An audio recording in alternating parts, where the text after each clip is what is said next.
What's up, everybody? Welcome to the Pick Six Podcast, CBS Sports Daily NFL Podcast. I'm Brinson. I'm your host. It is Thursday, February 3rd. We are getting close. We're just a little over a week away from the Super Bowl between the Bengals and the Rams. Still tons of stuff happening outside of this actual game that will be going on in the NFL. If you're watching on YouTube, youtube.com/pick6, hit subscribe, turn on alerts, like, and comment. Of course, we'll be live after the Super Bowl and anytime someone is hired. Also, coming Friday, because there's no pick show, I got to tell you, an unbelievable podcast. John Breach called up Jim Breach, his dad, former Bengals kicker, and he jumped on the show with us, and he said, oh, and by the way, would you like me to get Anthony Munoz on? And we said, yeah, we'd like to do that. And they told some incredible stories. This will be an incredible show as well. If you're listening on Spotify, give us a 5-star rating. Joining me to break down many of the different things going around the NFL, CBS Sports NFL insider, Josina Anderson. Josina, what's up? What's up? Well, listen, it always feels like stuff is going on in the NFL. This week, it's gone up to another level. I feel like the temple is burning. And I can't get no rest.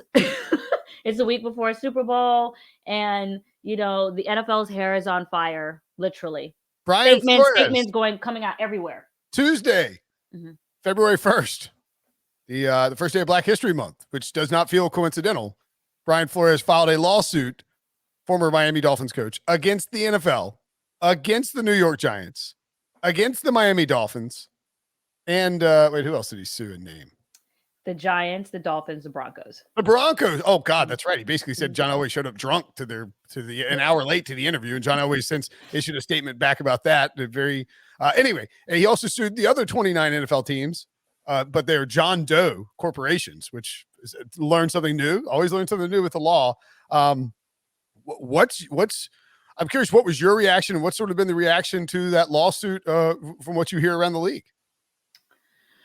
Well, I think it's aside from the initial cuss words like "oh bleep," Well, it's definitely rooted in historical issues, and those concerns led to the formulation of the Fritz Pollard Alliance back in the day, the architecture of the Rooney Rule, all of those things.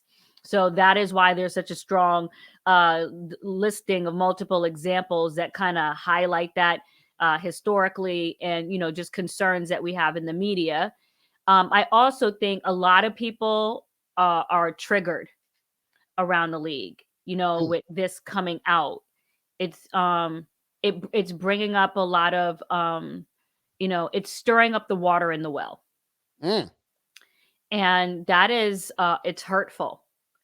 And even as a person of color, I don't think there's one alive, that hasn't gone through different plights where, the tentacles are not, kind of, I guess, stimulated by this, so to speak. And I'm just watching my phone. I'm sorry. Yeah. No. I'm missing anything while we're talking. One of the last times that we did one of these podcasts. Yeah. I guess sort of connected, right? Brian Flores still in the running for the Texans job. The Texans had fired David Culley. So by all means, in the middle of us talking, which is a part of this as well. But like I was saying, it's a difficult subject. It's bringing up a range of emotions in people. I don't think that I am, hearing like this brute force of, people ready to, level arms, so to speak. And it's not a reflection of, the credibility that they feel like Brian Flores has and making these allegations, but rather, one, fear of reprisal, and or two, what really is the next step after. And that's what I'm hearing from coaches that I've spoken to. We've heard these things before outside of the specifics of what Brian Flores is alleging, which is very volatile. But, what's next? What's plan B? What is the end goal here? That I've heard that. I've also heard people say they don't think that I don't know. I don't know if I want to call it's not so much that it's a waste of time, but that it's the wrong focus. Like, what is the discussion to be had on how much you can force someone who owns a business to, hire, a certain proportion of people of color, so to speak, right? And what really is that ratio? Certainly, you want laws of equity to be followed. And the process to be authentic, right? And so this particular coach was saying that he feels like we need to focus on expansion and things like that, and creating more opportunities by having more teams. So that's another, and or obviously permeating ownership, and what are the real paths for that actually happening. The other thing I heard from another coach is someone feels like Mike Tomlin, being the only Black coach in the NFL, this person feels like he needs to speak up because of his tenure. And I haven't even had a chance to tweet this out. There's just so much going on, can't. But and I will. But and I said this on the CBS HQ hit that I did a few hours ago. But that this person feels like Mike Tomlin needs to speak up because of the tenure that he has, the security and job position that he has, and the economic security because of the duration of that tenure. That it would be very important to hear from him as an active head coach and as the only Black head coach in the NFL to speak up on this situation. So those are some of the things that I'm hearing. Well, it's tough because I think that like the Rooney Rule was designed it was a good thing. Like obviously it was designed with beneficial intentions. One of the downsides is that the Rooney Rule in theory works very well. But in practice, oftentimes it can lead to teams simply checking a box. And I think that's part of the problem, right? Like you don't want a team to, just as a hypothetical, to fire their head coach and say, you know what, we can get Jim Harbaugh. Like it'd be great. We get Jim Harbaugh from Michigan. They're like, but unfortunately we have to interview a minority first. Like that is the antithesis of what the Rooney Rule actually is.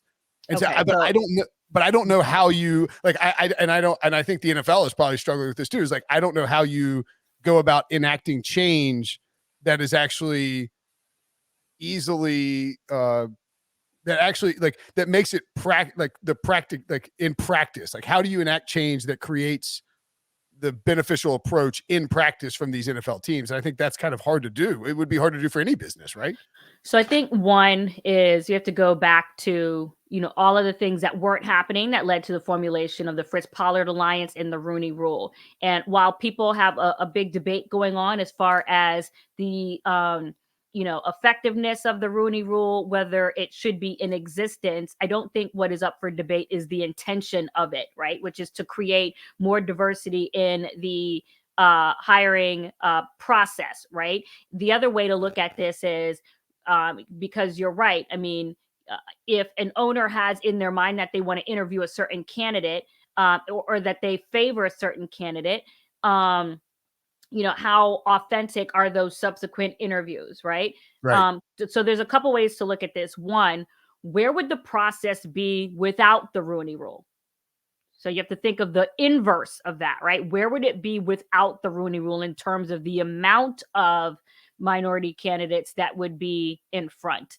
Mike Tomlin, who I mentioned, is a function of the Rooney Rule, and by the way, was not at the top of the list at the time that was occurring.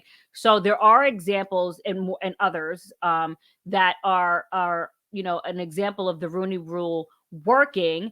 And even if they do have someone earmarked for that job, as I believe the Minnesota Vikings is the case with, Jim Harbaugh, there are instances in which, depending on the candidate, that you can have this interview and just be blown away, Right. So that possibility can happen. But there are other mitigating circumstances. Like, so when you look at the Giants situation and having a candidate as, or a person in that position as GM who has a connection to two of the candidates who are coming in there, mostly, namely Brian Daboll on the offensive side of the ball. And then the nuance of, with that team, the defense already being strong, you know, it's very hard to not see where Brian Daboll was already. And he worked in Buffalo with Joe Shane. So that's it's like the part. Yeah, right. And that built in, which is okay. And you understand a GM having that comfort and trust, because part of that is a component, you know, is familiarity and trust, though obviously not every person that is hiring someone out there. Like if you go to Pizza Hut, I'm pretty sure that you weren't working, you know, with that person before. So there are, you know, jobs where, you know, people get filled for jobs where there's a pre-existing familiarity, but certainly that helps.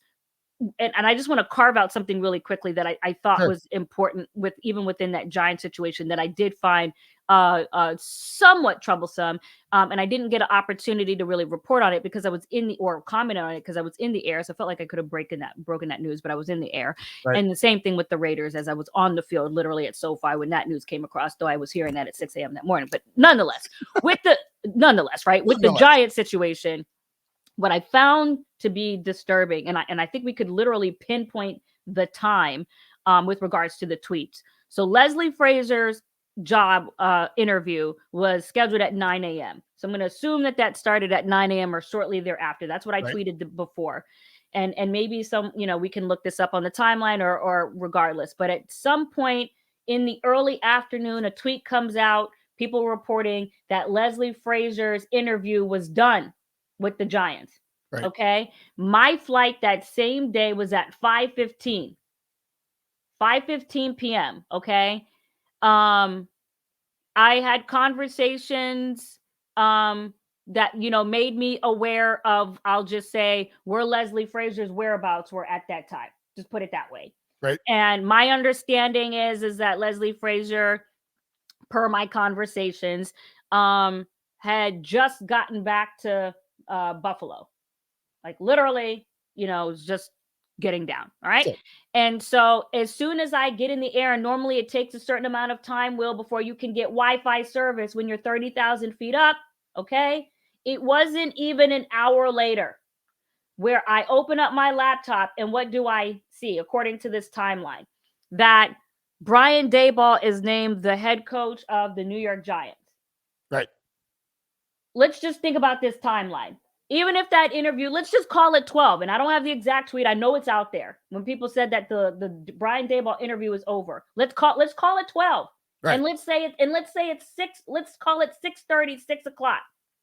So within that time, and I think it's still narrower because obviously there's the time to inform the candidates, let Brian Daboll know, draft up the press release. So you know that time is even more contractual. Right. How much time after Leslie Frazier was there consideration of all the things that Leslie Frazier said in that interview? Apparently not much. But that's what I'm saying. Yeah. So I just wanted to point that timeline out because I don't think much was made about that at all. And because I even said that, I'm like, how is it? Because literally the last thing that was told to me before I took off with my sources, let's talk before Sunday about the Giants head coaching job. I was not prepared for that to happen that day because I'm thinking, okay, I knew he was definitely going to have the interview because Joe Shane's presence, let alone, I don't know that all people realize that Shane, Leslie Frazier, Brian Daboll have the same agent. That's a whole nother subject. That's another issue with these interviews for sure. That's a whole nother layer. And I have extreme respect for their agent. So I'm not pointing to anything being nebulous with who that is. I'm just saying that that's another component that let me know for sure that Leslie Frazier was getting that interview that day, that was going to happen. Okay. That's really what I'm trying to illuminate. And although it is a separate topic about, you know, the alliances and how sometimes that foretells, you know, how things unfold. Okay. So that's a separate subject. But my point is that I said to myself that there was no way that Joe Shane wasn't going to, look through this thoroughly, or at least from an optics standpoint, have that look that way because of the regard for Leslie Frazier. So Sure. I was very surprised that that timeline was so short. Well, and part of the Leslie Frazier thing is interesting too, because one of Brian Flores' issues stems from the Bill Belichick text, in which it appears that Bill Belichick was attempting to text Brian Daboll and tell him congratulations, and texted the wrong Brian in his phone. Who amongst us hasn't been there, Bill? But pretty bad timing for it. And Flores is like, "Are you trying to text Daboll or trying to text Brian Flores?" He's like, "Oh my God, I screwed up." Granted, why did if the Giants already interviewed Leslie Frazier, and I believe had another black candidate that they spoke to, maybe it was their defensive coordinator, maybe they'd already spoken to Flores, like, why did they bring Leslie Frazier back for a second interview if they knew they were going to hire Brian Daboll? Like, why are you because you're kind of wasting his time, and it's like, if you're going to hire another guy, why are you going through the whole... Well, a couple things. There've been so many head coaching interviews, and literally because I have been traveling so much, I can't sit up here and tell you that I remember all of the list through the first rounds and second rounds, right? I do know the modification to the Rooney Rule that you have to at least interview two. And I don't like saying, and I understand other people say that, but me personally, I don't like to say minority, but another person of color, with regards to the head coaching vacancy, but only one of those has to be done in person, right? So I don't know where they were in terms of that tally, but to answer your question, I would say that, part of it is optics, right? And in terms of how a candidate looks to be regarded, right? So, for example, like with Aaron Glenn, some people are saying, okay, he's having these interviews, with the Saints, and he had another one, I believe, with the Broncos or what have you. And, what is the scenario of these interviews with him, right? But there's also a component of him having the regard, that gets reflected back into the market. And so what I'm saying is, with Leslie Frazier coming into a second time, when you consider the connection of, the agent and the components, especially coming off such an emotional loss that they had to the Chiefs, I believe, I think from an optics standpoint, in terms of how you look as a candidate in the market, that it was important for Leslie Frazier to look as, to receive a second interview. Sure. I mean, that's what I'm thinking is the thinking. I can't, I'm not saying that, that's Leslie Frazier saying that to me or what have you. That's what I think is the thought process, behind that. And also he has his own relationship with Joe Shane, and obviously his own connection with the Bills situation. And it's not to say that Brian Daboll is a very strong candidate in his own right, and no one is disputing that. Especially when you match it up against the needs of the Giants at the time. The question is, how much of a foregone conclusion, was that prior to other people interviewing, and what does that say about the chances that those people who are coming after that conclusion is made really have? Right. And, now we have, in addition, same sort of thing. Eric Metz came out and told the Associated Press that back when Matt Patricia was hired by the Lions, that, Bob Quinn had made up his mind. Bob Quinn knew, quote, Bob Quinn knew he was hiring Matt Patricia and used Terrell Austin to comply with the Rooney Rule. Didn't work out well for the Lions. They never sort of fired Jim Caldwell. I mean, unfortunately, again, that comes back to the Rooney Rule. Speaking to Eric Metz at that time, yes. Maybe that goes back to the Rooney Rule situation, right? Where it's, you are required to interview a minority candidate, but a lot of times these general managers have their head coaches already in mind, and end up. And that's why I asked the inverse of this question, right? But the other side of this, but where would we be without that? Correct. Because then we might see, it might be homogenous. We might see no color in these interviews, right? So That's where I feel if you said all right, NFL teams, no more Rooney Rule. You just got to do the right thing. Hire the person that you like, and it was all closed door. Remember, it's not just the requirement that is, the benefit of the Rooney Rule. It's the forced transparency of actually seeing who is getting interviewed. You probably wouldn't even know. Then they would say to you, our process was thorough. We vetted such and such candidates. And it could just be Jim Harbaugh straight to the, pole position of the vacancy. Right. So, and I'm not, advocating one way or the other. What I'm saying is, this line of thinking goes exactly to when we're talking about a franchise replacing a quarterback. You have to tell me what is the flip side of that option before you sell me on what you currently have being bad. Right.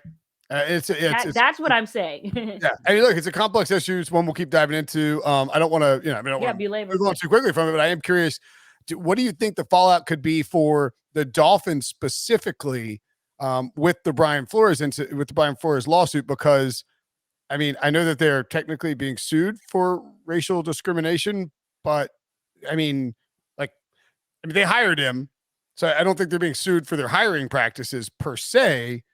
The real bombshell for me when it comes to the Dolphins specifically is the 100K. Okay. You know what I'm saying? Like let me explain this. Yeah. That is a good question.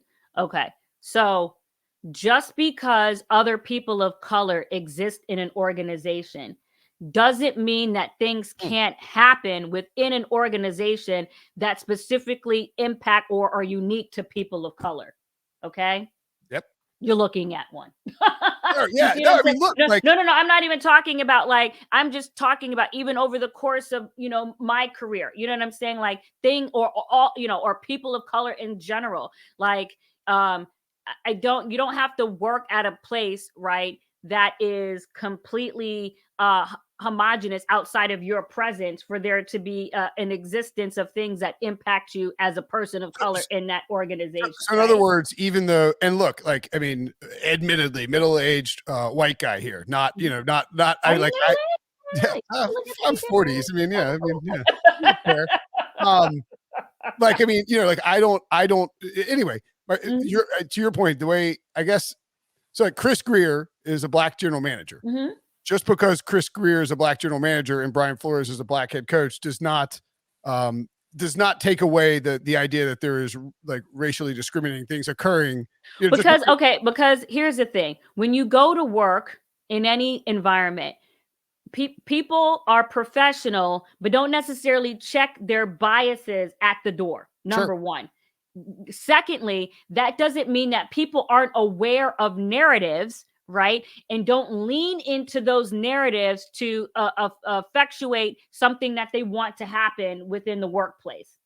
That is a very, very important point. Within the first 5 pages of Brian Flores' lawsuit, he talks about the trope of the angry black man, right? And he talks about how he is disturbed at how, this impacts how that narrative almost felt like it was leaned into to justify his departure, regardless of the existence of other people of color there. Okay. And also not just the presence of others in the building. And I'm just talking about this from a macro standpoint, not specifically with indoors to the Miami Dolphins, but outside of this, I think it's that narrative component is so potent, is so the trigger of that, it's just so potent. I just can't undersell that, based on the conversations that I'm having and just the experience of, covering the league and just even in industries in general, right? The aspect of that is just very, very important. And I think that, people really need to not obscure that just because there are other people of color in the building. And I think that there's even more nuance, even within the communities of people of color, to just discuss, just because, Well, I think Like, that's you have to just have you. I because, think you have to have. I think before I even make that comment, there's just a lot more nuance beyond to just the actual look of your skin. Just put it that way. sure, and I guess it's like just because they hired Brian Flores, a black head coach, doesn't mean there can't be racial discrimination, like like in the context of the organization, just like Or despite just having hired. specifically when things go awry, right? When things go awry, doesn't mean that narratives can't be leaned into to explain a departure, Sure, especially more importantly, if that person has produced.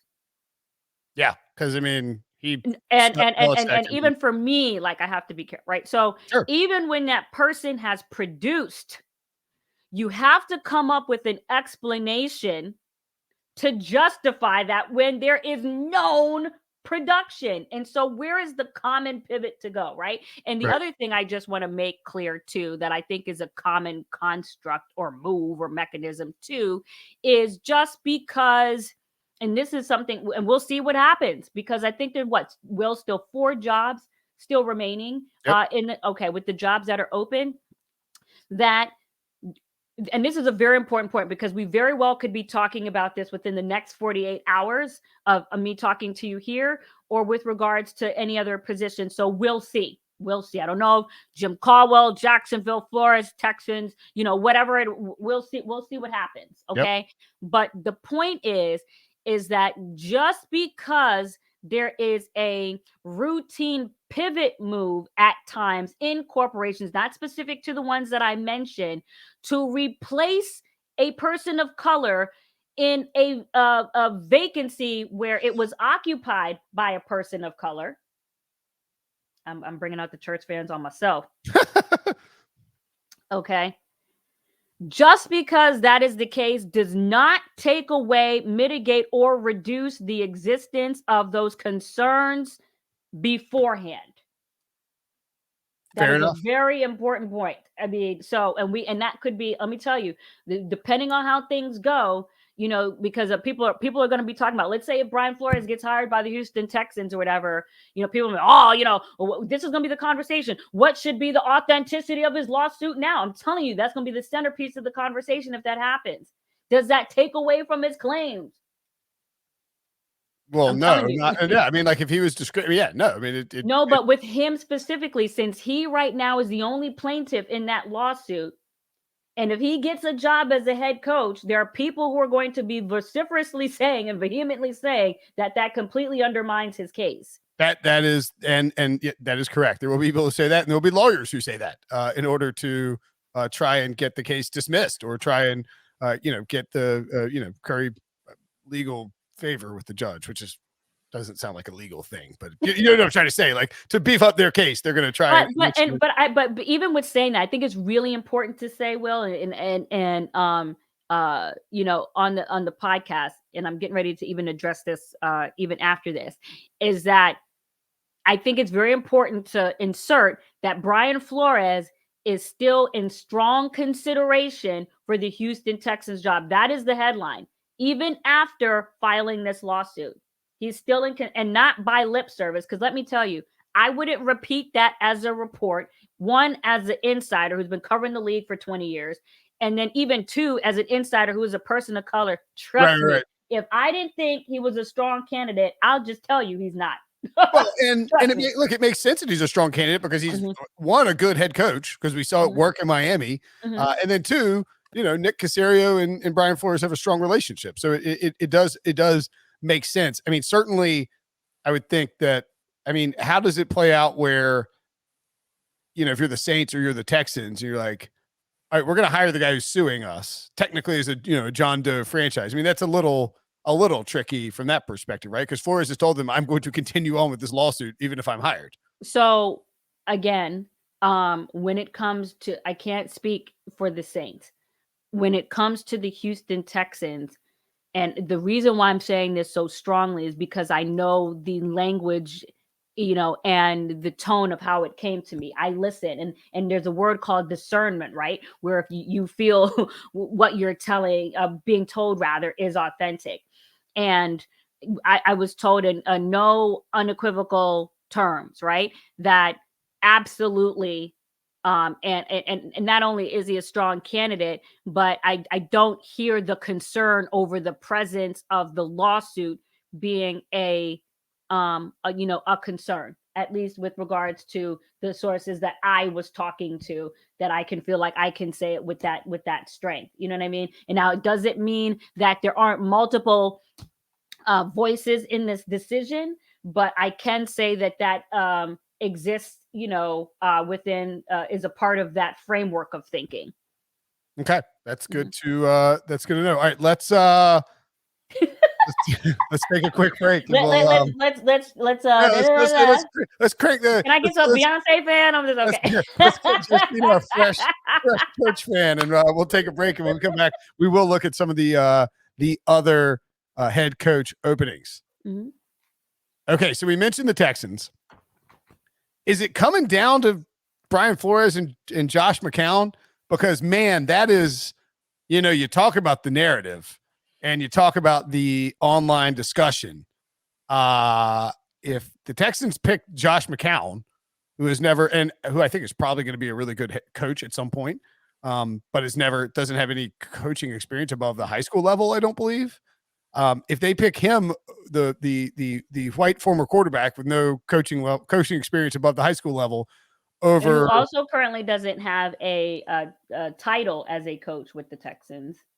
Like, he doesn't have a he's like an advisor or something. Right, a coaching title. Mm-hmm. Go ahead. Yeah, I'm just saying, if they pick Josh McCown over Brian Flores, the ensuing commentary is going to be, and the reaction is going to be, and I think probably understandably, not calm, right? I mean, is that safe to say? Well, I don't think that you can dispute the optics and the concerns that emanate from the optics from that. I can't sit up here and tell you there's not going to be a palpable conversation that includes a lot of frustration, from people who will talk if that happens. Absolutely.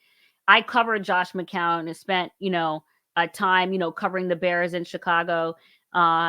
Very few people meet up to the level of regard that I have for Josh, especially in the time, I don't speak to him as much, now.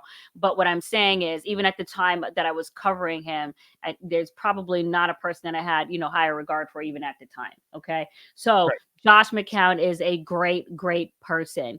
And on top of that, I'm sure he has a lot of intellect when it comes to the game, because specifically he's also a quarterback, right? That's almost kind of like whoever you think that are some of these pundits that come on TV, and though they weren't great quarterbacks, not naming any people, but they do a good job of pointing things out on the telestrator. Okay. And that comes from their strength of knowledge of breaking down film. So great for them. Right. And I'm not saying that he doesn't possess a strong knowledge of the game, but when it comes to his experience, right, in comparison to the experience of other, people that are out there, I think that is a logical cause for a heated conversation. Yes. Yes. That's it. Yes. The optics are going to make it loud if Josh McCown's hired over Brian Flores, even if Josh McCown is a good hire, just because of what's. And if I can do a Stephen A. However, okay.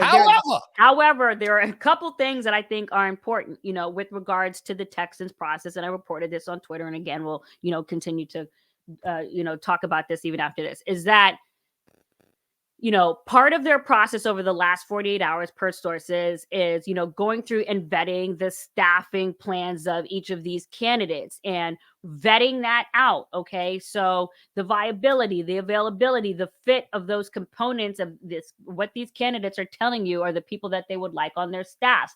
And then after that review, are they available? Are they viable? Do they fit?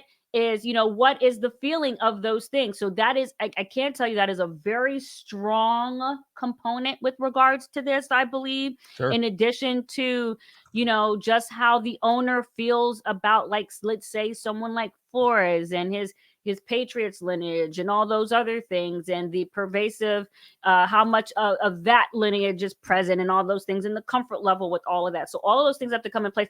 In addition to the fact that you already have coaches in there who have high regard in the building. Lovie Smith, Pep Hamilton. So what are these candidates saying about their ability to work with those people? That is a component here too. So we have to see what the results of those are. And then when the meeting of the minds happen, where they settle, specifically also after just coming off of, letting go of a coach just 1 year into this. You don't want to be like, you remember when you go to the arcade and those hippopotamus, pop up and you just, doing this in the coach's search every year. What is that called? Whack-a-mole. Whack-a-mole. Is it whack-a-mole or whack-a-mole? Is whack-a-mole? Whack-a-mole. Okay. I probably said whack-a-mole. I mean, if you were Pete Prisco, you could say whack-a-mole. So you don't want to have whack-a-mole going on every year with the coach and, doing that. Hopefully whoever lands and surfaces from this review is the candidate that you can sit on for more than 1 year, Will. Yep, absolutely. Okay. Other jobs as well. The Dolphins. They have I had forgotten that they'd interviewed Mike McDaniel twice. Which and by the way, I mean, talk about the online discourse. Mike McDaniel, a minority hire. He would be a minority hire. Someone should tell Deadspin that before they write their this guy doesn't deserve it. Anyway. Anyway, now I just want to yell however for the rest of the day. However, I really I don't think I liked Stephen A back in the day, and I've now I love Steve. And I've come around full circle on Stephen. You've come around? Yeah. All right. I mean, I could watch these cowboy videos all freaking day long. Oh, well, that's just funny. Just tremendous. The Dolphins. The Dolphins. Who wants to work in Miami? This could take a while, right? And the rumor out there, Josina, the crazy conspiracy theory is that the Dolphins were using the Vikings to launder Jim Harbaugh onto the job market and then hire him after Stephen Ross said, I won't be the guy to take him away from Michigan. Say that again. So the theory, the conspiracy theory is that the Dolphins wanted to hire Jim Harbaugh. But Stephen Ross had said, I won't be the one to hire him away from Michigan. However, if he went through an interview process with Minnesota and then looked like he was going to take a coaching job in the NFL, then Stephen Ross could jump in and say, you know what? If he's going to take one anyway, it's got to be my team. That's a crazy conspiracy theory, right? Interesting. I haven't thought about that. It will be interesting to see where they land. One thing we do know, and I was trying to go through my phone and see if I can, because I was given 5 names and then I can't even, I didn't even have a chance. Sometimes people are telling me things on the phone and then I'm not writing them down. And then I have to go back, through my notes. But I do remember in listening this morning that there, 5 candidates that I was hearing internally that, they felt, good about with regards to people that they, talked to. And obviously you come in with a plan. Even I think in speaking to my sources, I was, prepared to kind of hear an update on that, earlier part of this week. And then, a firebomb dropped in the middle of that, which is completely, disrupted their process, for these interviews. I think now the thought process is to, over this weekend, there's going to be some more, huddling up or what have you. Chris Grimes, as I understand, at least from what I'm being told, I'm obviously not down in Mobile, Alabama, breaking news, that he left, the Senior Bowl once this came out. So this is a complete disruption of their process. And it's just also the irony of it, Will, that, once you, and just with any job, right? You let someone go, they are someone that produces for you. And then just the, the feeling of, we got that out of our hair and everything is good. And we're just back to whatever, you know what I'm saying? And the irony now that after just being cool with disrupting someone's livelihood, which is what happens obviously in these situations, that now this is the person, Brian Flores, who is coming back to completely disrupt everything with their process. I just talked to a Dolphin source this morning who was just like, we're waiting to hear what are the next steps. There's usually this process with the Senior Bowl, the scouting and all that, like all of that, like just waiting to hear what we're doing next.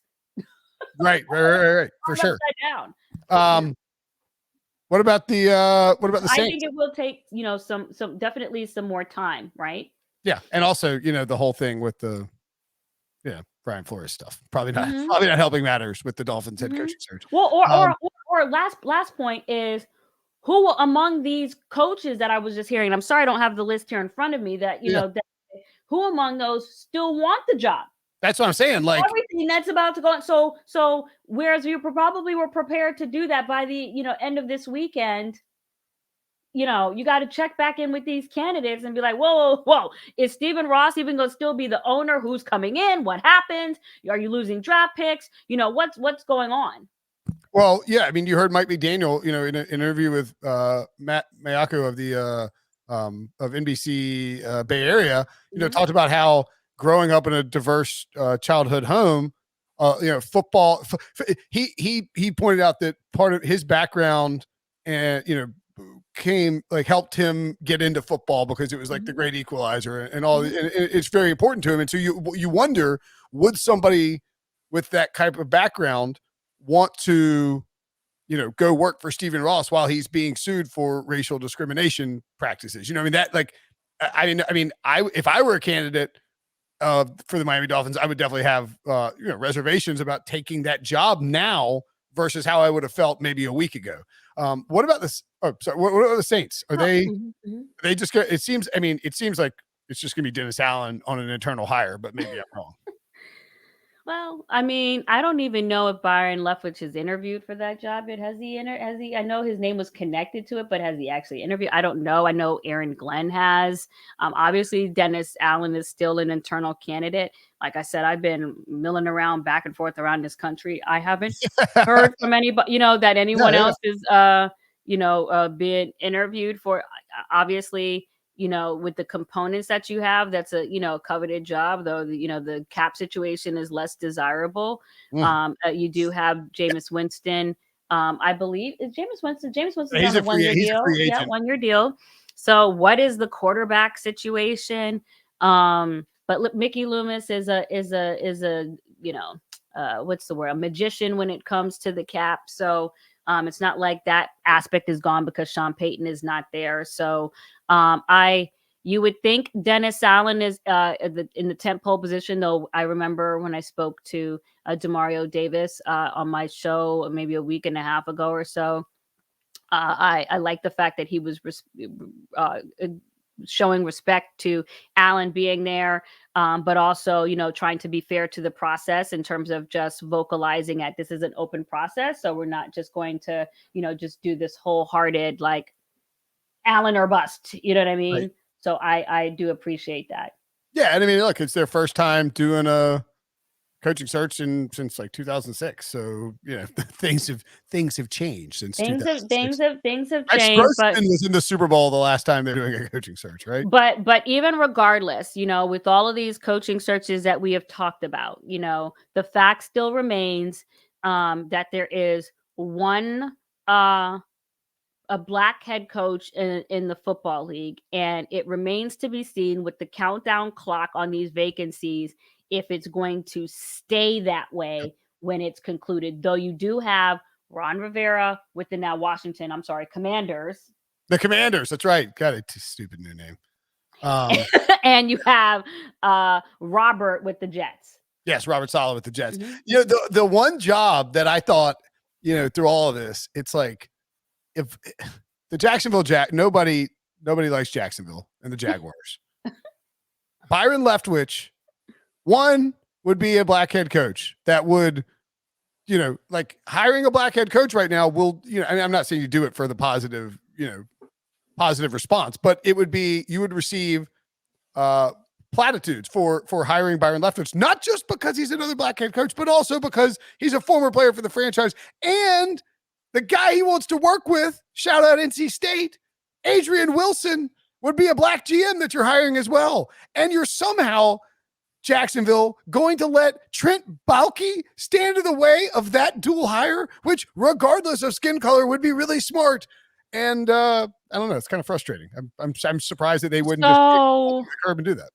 my current plan is hopefully to speak, to a source tonight that will, give me some more information. I've been trying to pin this person down for like the last 4 days. But the current notion is that the Jaguars are moving in a different direction from Byron Leftwich, unless somehow that changes magically, and that there was momentum after that second interview in person on Tuesday, and that whatever it was, that conversation and exchange that took place when it comes to the granularity of what Byron Leftwich is saying that he would like and he needs, and how the Jaguars are receiving and that, and what they obviously have is what they want. Those things did not match, and it sounds like, based on what I'm hearing, that there is umbrage taken, with regards to that being set forth on the table as to whatever those components are. Some people are going to tell you it is the Adrian Wilson factor. Some people are going to say that really wasn't the main sticking point, depending on who you talk to.